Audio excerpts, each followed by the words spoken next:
அனைவருக்கும் வணக்கம். நம்ம டெய்லியும் டிஸ்கிரிப்டிவ் கரண்ட் அஃபேர்ஸில் 2 கொஸ்டின் பார்க்குறோம். இன்னைக்கு இன்னொரு கொஸ்டின் என்ன இருக்குது அப்படின்னு பார்த்தோம்னா, தகைசால் தமிழர் விருது அப்படின்னு சொல்லி கொடுத்துருக்காங்க. ஸோ இந்த தகைசால் தமிழர் விருது அப்படிங்கிறது தமிழகத்தில் கொடுக்கப்படக்கூடிய, தமிழக அரசாங்கத்தினால கொடுக்கப்படக்கூடிய ஒரு முக்கியமான விருதுகளில் ஒன்று. சரிங்களா? தகைசால் தமிழர் விருது. இந்த தகைசால் அப்படிங்கிற வார்த்தைக்கே பார்த்தோம்னா எமினன்ட் பர்சன், சிறப்பு வாய்ந்த நபர்கள் அப்படின்னு சொல்லி பொருள் பெறும். சரிங்களா? ஸோ இந்த தகைசால் தமிழர் விருது யாருக்காக, எதற்காக வழங்கப்படுது அப்படின்னு பார்த்தோம்னா, தமிழ் மொழிக்காகவும் தமிழர்களுக்காகவும் தொண்டாற்றின முக்கியமான நபர்களுக்காக தான் இந்த தகைசால் தமிழர் விருது அப்படிங்கிறது தமிழகத்தில் 2021ஆம் ஆண்டிலிருந்து நமக்கு வழங்கப்பட்டுட்டே வருது. முக்கியமான ஒரு சிறப்புமிக்க விருதாக இருக்கு. ஸோ அந்த ஒரு இன்ட்ரடக்ஷன் அப்படிங்கிறத நம்ம கொடுக்குறோம். சரிங்களா?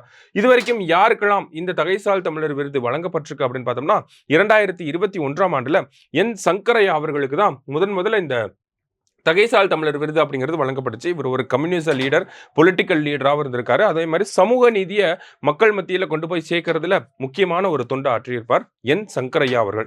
அடுத்ததா 2வது தகைசால் தமிழர் விருது யாருக்கு வழங்கப்பட்டுச்சு அப்படின்னு பார்த்தோம்னா, நல்லக்கண்ணு அவர்களுக்கு 2022ஆம் ஆண்டுக்கான இந்த தகைசால் தமிழர் விருது அப்படிங்கிறது நல்லக்கண்ணு அவர்களுக்கு வழங்கப்பட்டுச்சு. அவருமே பார்த்தோம்னா ஒரு கம்யூனிஸ்ட் லீடர் தான். அது மட்டும் இல்லாமல் நிறைய சமூக இயக்கங்கள்ல, தமிழகத்துக்குள்ள சமூக இயக்கங்கள்ல நிறைய போராட்டம் பண்ணியிருப்பார். அந்த ஒடுக்கப்பட்ட மக்களுடைய உரிமைகளுக்காக அதிகமா போராட்டம் பண்ண ஒரு நபர் யாரு அப்படின்னு பார்த்தோம்னா, நல்லக்கண்ணு அவர்கள். கேள்விப்பட்டிருப்பீங்க, சங்கரையா, நல்லக்கண்ணு அவர்கள் எல்லாமே. அடுத்ததா 2023ஆம் ஆண்டுக்கு இந்த தகைசால் தமிழர் விருது யாருக்கு வழங்கப்பட்டுச்சு அப்படின்னு பார்த்தோம்னா, கி வீரமணி அவர்களுக்கு வந்து வழங்கப்பட்டுச்சு. இந்த கி வீரமணி அவர்களை பார்த்தோம்னா, நமக்கு திராவிடர் கழகத்தை சேர்ந்த கி வீரமணி அவர்கள் நமக்கு பெரியார் அவர்களுடைய வழியில பின்பற்றி சமூக நீதி அப்படிங்கிற ஒரு விஷயத்த தமிழ் சொசைட்டில இப்பயுமே கொண்டு வந்துகிட்டு இருக்கக்கூடிய ஒரு முக்கியமான நபர் அவர் தான் கி வீரமணி அவர்கள். சரிங்களா?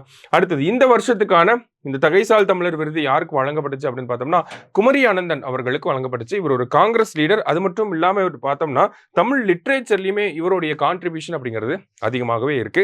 ஸோ இந்த வருஷம் பார்த்தோம்னா மொத்தம் இந்த தகைசால் தமிழர் விருது அப்படிங்கிறது பார்த்தோம்னா மொத்தம் 4 பேருக்கு வழங்கப்பட்டிருக்கு. நல்லக்கண்ணு அவர்கள், அதற்கு முன்னாடி பார்த்தோம்னா சங்கரையா, நல்லக்கண்ணு அவர்கள், அடுத்ததா பார்த்தோம்னா கி வீரமணி அவர்கள், அடுத்தது குமரி அனந்தன் அவர்கள், 4 பேருக்கு வழங்கப்பட்டிருக்கு. அந்த 4 பேரை பத்தியும் ஜஸ்ட் 2 பாயிண்ட் எழுதுறோம். அடுத்ததா பார்த்தோம்னா significance of the award, recognition of service அப்படின்னு சொல்லி கொடுத்துருக்காங்க.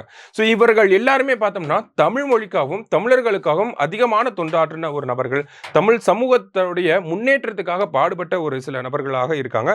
ஸோ இவங்களுடைய இந்த ஒரு அர்ப்பணிப்பை வந்து நம்ம போற்றி காட்டணும், நம்ம வந்து அதற்கு ஒரு மரியாதையை செலுத்தணும் அப்படிங்கிறதுக்காக தான் தமிழக அரசாங்கத்தால் 2021ஆம் ஆண்டு இந்த மாதிரியான ஒரு விருது அப்படிங்கிறது உருவாக்கப்பட்டுச்சு. அவங்களுடைய அந்த சர்வீஸை வந்து நம்ம ரெகக்னைஸ் பண்ணி அது மக்களுக்கும் எடுத்து சொல்லணும், அதற்காக தான். அடுத்ததா பார்த்தோம்னா ப்ரொமோஷன் ஆஃப் சோஷியல் வேல்யூஸ் அப்படின்னு சொல்லியிருக்காங்க. ஸோ இந்த மாதிரி விருதுகள் வழங்குறது மூலியமா என்ன அரசாங்கம் செய்ய நினைக்கிறாங்க அப்படின்னா, இதே மாதிரி நிறைய பேர் வந்து இந்த மாதிரியான கருத்துக்களுக்குள்ள ஈர்க்கப்பட்டு சமூக பணிகளுக்குள்ள போகணும், சமூக கருத்துக்களை வந்து மென்மேலும் தமிழ் சொசைட்டிக்குள்ள கொண்டு வரணும் அப்படிங்கிறது தான். நிறைய பேர் வந்து யங்ஸ் ஜெனரேஷன் கூட இந்த மாதிரியான சமூக வேலைப்பாடுகளுக்குள்ள வரணும் அப்படிங்கிறது ஒரு முக்கியமான நோக்கமாக இருக்கு. அதுதான் இந்த ப்ரொமோஷன் ஆஃப் சோஷியல் வேல்யூஸ், சமூக விழுமியங்களை மேம்படுத்துதல் அப்படின்னு சொல்றாங்க. அடுத்தது பிரிசர்வேஷன் ஆஃப் லெகசி.